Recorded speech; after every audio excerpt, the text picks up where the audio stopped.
RGR9 news కి స్వాగతం. చాలా సంతోషంగా ఉంది.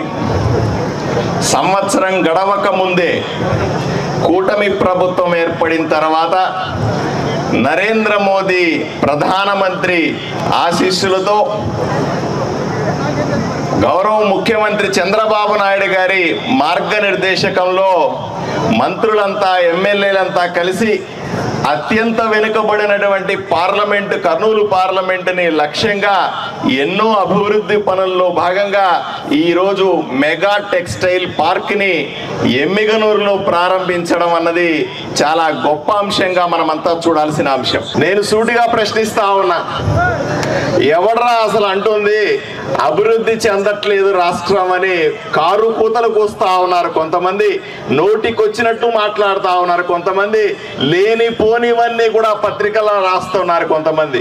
ఒక్కసారి వాళ్ళందరినీ వచ్చి ఎమ్మిగనూరులో ఒక్కసారి తలపెట్టి చూడాల్సిందిగా మీ వైపు నుంచి నేను కోరుతా ఉన్నా.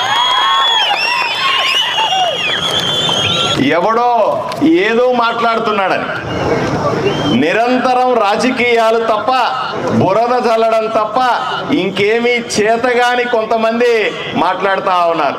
ఇదంతా బూటకం, ఇవంతా కూడా అబద్ధం, ఇవంతా కూడా అవినీతిని రోజు పేపర్లో టావులుగా రాస్తా ఉన్నారు.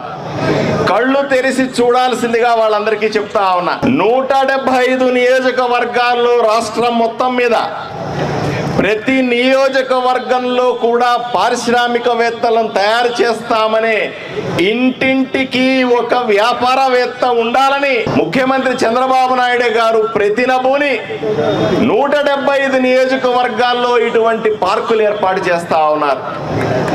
మీరు అనుకోవచ్చు పార్కులు అంటే ఆడుకునే పార్కులు కాదు, పాడుకునే పార్కులు కాదు, చెట్లు మొలిచే పార్కులు కాదు. ఈ పార్కులు డబ్బులకు సంబంధించిన చెట్లు మొలిచే పార్కులని వాళ్ళకి అర్థం కావాల్సిన అవసరం ఉంది. ఇవి మామూలుగా ఊహించుకోవద్దు, ఇదేదో రాజకీయ సభ కాదు. ఇక్కడ 70 ఎకరాలలో దశాబ్దాలుగా నలిగిపోతున్నటువంటి చేనేత కార్మికులను హక్కున చేర్చుకోవడానికి, అంతరించిపోతున్నటువంటి చేనేత పరిశ్రమని ఆదుకోవడానికి, వాళ్ళందరికీ కూడా కూటమి ప్రభుత్వం ఉంది అని చెప్పడానికి, మళ్ళీ వాళ్ళందరికీ జీవం పోయడానికి 70 ఎకరాల్లో చిన్న చిన్న ప్లాట్లుగా చేసి ఒక్కొక్క ప్లాట్ 50 సెంట్లుగా మార్చి వాళ్ళందరికీ కూడా షెడ్లు వేసుకుంటారా, ఫ్యాక్టరీలు కట్టుకుంటారా, మిల్లు ఏర్పాటు చేసుకుంటారా, ఏదైనా చేసుకోండి అని చెప్పేటువంటి అద్భుతమైన ప్రక్రియ ఈరోజు ఇక్కడ జరుగుతూ ఉందన్న విషయాన్ని మీరు అర్థం చేసుకోవాలి. నేను సూటిగా అడుగుతా ఉన్నా, ఇంతకు ముందున్న మాట్లాడుతున్న వాళ్ళందరినీ కూడా, మీరు 5 ఏళ్ల కాలంలో ఏ రోజైనా సరే ఇట్లాంటి పార్కు గురించి ఆలోచన చేసినారా? చేనేతల గురించి ఆలోచన చేసినారా? చేనేతల కష్టాల గురించి పట్టించుకున్నారా అని సూటిగా అడుగుతా ఉన్నా. చేనేత పార్కు కోసం కేంద్ర ప్రభుత్వం, నరేంద్ర మోదీ ప్రభుత్వం ఇచ్చినటువంటి పార్కుల్ని ఇళ్ల స్థలాలు చేసి ఎమ్మెల్యేలు కొట్టేస్తామనుకున్న రోజుల్లో నుంచి అవన్నీ వెనక్కు తీసుకుని మళ్ళీ ఇక్కడ పార్కులు కట్టి ఇక్కడ చేనేతను బతికిస్తామనుకున్నటువంటి కూటమి ప్రభుత్వాన్ని చూస్తున్న రోజులు ఇవి. కళ్ళు పెద్దవిగా చేసి చూడాలి, చెవులు దగ్గర పెట్టుకొని ఒళ్ళు దగ్గర పెట్టుకొని వినాలా. కూటమి ప్రభుత్వాన్ని విమర్శిస్తున్న వాళ్ళకందరికీ ఇదే హెచ్చరిక చేస్తా ఉన్నా. నోటికొచ్చినట్లు మాట్లాడద్దు, నోటికొచ్చినట్లుగా రాయద్దు.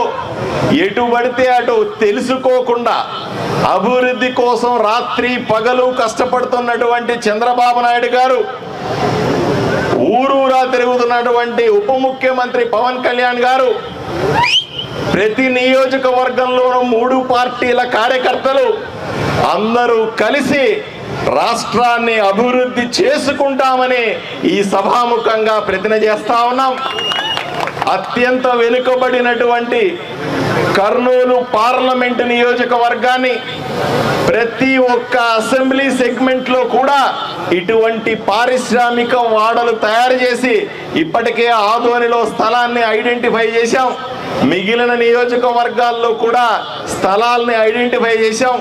అన్ని చోట్ల కూడా ఇటువంటి పారిశ్రామిక వాడలను తయారు చేసి ప్రతి ఇంటికి ఒక పారిశ్రామికవేత్తను చేస్తామన్న మా ప్రతిజ్ఞను నెరవేర్చుకుంటామని సమాముఖంగా తెలియజేస్తూ సెలవు తీసుకుంటాను. నమస్కారం.